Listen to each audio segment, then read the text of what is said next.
एक क्लब, हजारों किस्से और ब्रिटिश राज से लेकर आधुनिक भारत तक फैला ऐसा स्वर्णिम इतिहास जिसने अंग्रेजी हुकूमत की शाही महफिलें भी देखी, सत्ता के सबसे ताकतवर चेहरों को भी देखा और बंद कमरों में बनने वाले उन रिश्तों का भी गवाह बना जिनकी गूंज दिल्ली की सत्ता के गलियारों तक सुनाई देती थी, जहां सदस्यता मिलना सिर्फ सुविधा नहीं बल्कि रुतबे, रसूख और ताकत की पहचान माना जाता था।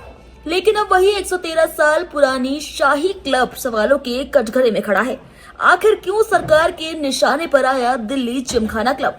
क्यों सत्ता और शान और शौकत का ये सबसे बड़ा प्रतीक अपने अस्तित्व की सबसे बड़ी लड़ाई लड़ रहा है? दिल्ली, सत्ता का शहर, ताकत का शहर और उस ताकत के गलियारों के बीच बसा एक ऐसा क्लब जिसकी दीवारों ने ब्रिटिश साम्राज्य का घमंड भी देखा, आजाद भारत की सत्ता का उदय भी देखा और देश के सबसे ताकतवर लोगों की बंद कमरों वाली बैठकों को भी महसूस किया। एक ऐसी जगह जहां सदस्यता मिलना कभी आम आदमी के लिए सिर्फ सपना माना जाता था, जहां कदम रखने वाले लोग सिर्फ खिलाड़ी या मेहमान नहीं बल्कि सत्ता, सिस्टम और समाज के सबसे प्रभावशाली चेहरे होते थे। लेकिन अब वही ऐतिहासिक क्लब सरकार के निशाने पर है और सवाल उठ रहा है, क्या खत्म होने जा रही है भारत की सबसे एलीट विरासतों में से एक? हम बात कर रहे हैं दिल्ली जिमखाना क्लब की, जिसकी कहानी किसी फिल्मी स्क्रिप्ट से कम नहीं। साल था 1913, भारत पर ब्रिटिश हुकूमत का राज था। अंग्रेज नई दिल्ली को अपने साम्राज्य की नई राजधानी के रूप में तैयार कर रहे थे। भव्य इमारतें बन रही थी, चौड़ी सड़कें तैयार हो रही थी और साथ ही तैयार हो रहा था सत्ता का वो सामाजिक ढांचा जहां सिर्फ चुनिंदा लोग ही दाखिल हो सकते थे।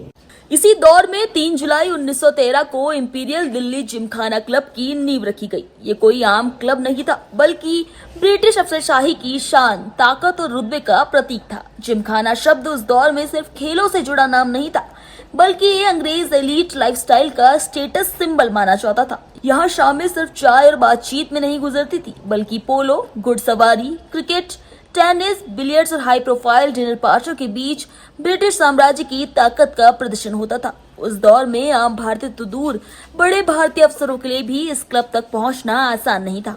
ये क्लब लगभग पूरी तरह अंग्रेज अधिकारियों, सेना के अफसरों और यूरोपीय एलीट वर्ग के लिए आरक्षित माना जाता था। कहा जाता है कि दिल्ली की सत्ता के कई बड़े फैसलों की अनौपचारिक चर्चा ऐसे ही क्लबों की महफिलों में होती थी, यानी सत्ता संसद दफ्तरों में जितनी दिखती थी उतनी ही इन बंद कमरों के भीतर भी चलती थी।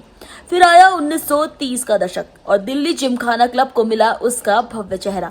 मशहूर British architect Robert Tod Russell ने इसकी डिजाइन तैयार की।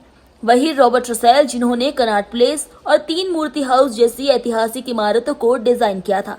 लुटियंस दिल्ली के सबसे वीआईपी इलाके में फैला ये क्लब करीब 27 एकड़ जमीन पर बना। विशाल हरे लॉन, लकड़ी की क्लासिक फिनिशिंग, औपनिवेशिक अंदाज के हॉल, पुरानी लाइब्रेरी, आलीशान बार और स्पोर्ट्स सुविधाएं, हर चीज इस क्लब को ब्रिटिश दौर की शाही पहचान देती थी।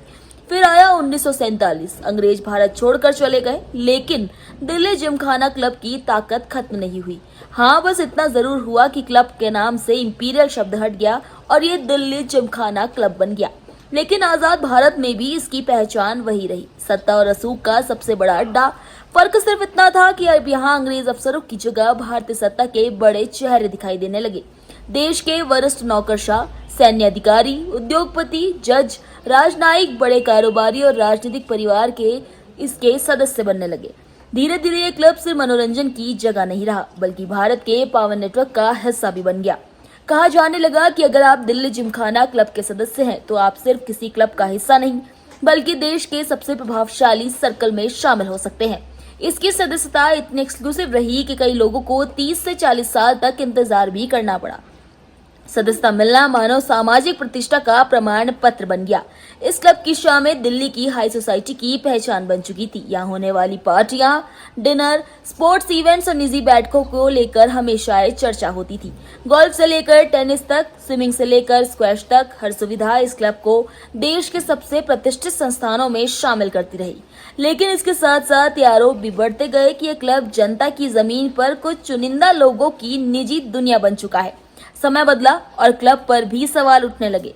सदस्यता प्रक्रिया में पारदर्शिता को लेकर विवाद सामने आए। आरोप लगे कि क्लब कुछ प्रभावशाली परिवार और रसूखदार लोगों तक सीमित होकर रह गया है। इसके अलावा क्लब के प्रशासन, वित्तीय प्रबंधन और जमीन के इस्तेमाल को लेकर भी सरकार और एजेंसियों ने गंभीर सवाल उठाए। सबसे बड़ा मुद्दा उस जमीन को लेकर उठा जिस पर यह क्लब बनाया गया है। सरकार का कहना था कि जमीन रक्षा मंत्रालय की लीज पर दी गई थी और राष्ट्रीय राजधानी के बेहद संवेदनशील इलाके में स्थित है। फिर आया 2026 और अचानक दिल्ली जिमखाना क्लब सुर्खियों के केंद्र में आ गया। केंद्र सरकार ने क्लब की जमीन वापस लेने और उसके संचालन पर कार्रवाई शुरू करने की प्रक्रिया तेज कर दी। सरकार ने दलील दी कि राष्ट्रीय सुरक्षा, रक्षा ढांचे और सार्वजनिक हित के लिए इस जमीन की जरूरत है। साथ ही क्लब के प्रशासनिक कामकाज और कथित अनियमितताओं का मुद्दा भी उठाया गया। इस कार्रवाई ने देश भर में बड़ी बहस छेड़ दी। कुछ लोगों ने कहा कि औपनिवेशिक एलीट संस्कृति के अंत की शुरुआत है, जबकि कई लोगों ने इसे भारत की ऐतिहासिक विरासत पर हमला भी बताया। करीब 113 साल पुराना दिल्ली जिमखाना क्लब सिर्फ ईंट पत्थरों की इमारत नहीं है, बल्कि ये ब्रिटिश राज की शाही मानसिकता, आजाद भारत की सत्ता संस्कृति और दिल्ली के सबसे ताकतवर नेटवर्क्स का गवाह रहा है। लेकिन अब सवाल सिर्फ एक क्लब का नहीं है, सवाल उस विरासत का है जिसने ब्रिटिश साम्राज्य की शान और शौकत भी देखी और आजाद भारत की सत्ता का असली चेहरा भी। कभी जहां एंट्री सिर्फ रसूख वालों को मिलती थी, आज वही दरवाजे सरकारी कार्रवाई और विवादों के साए में खड़े हैं। 113 साल पुरानी इस इमारत की दीवारें आज भी कई राज अपने भीतर दबाए हुए हैं। बंद कमरों की वो मीटिंग्स, सत्ता के वो अनकहे रिश्ते और ताकत के वो खेल जिनकी आवाज कभी बाहर नहीं आई। लेकिन अब वक्त बदल चुका है। क्या दिल्ली जिमखाना क्लब इतिहास बन जाएगा?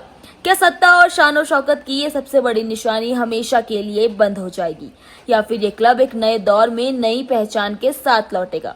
फिलहाल दिल्ली के दिल में खड़ा ये शाही क्लब अपने भविष्य के फैसले का इंतजार कर रहा है और उसकी खामोश दीवारें आज भी मानो यही पूछ रही हैं, क्या सत्ता के सबसे पुराने दरबार का अब आखिरी वक्त आ चुका है?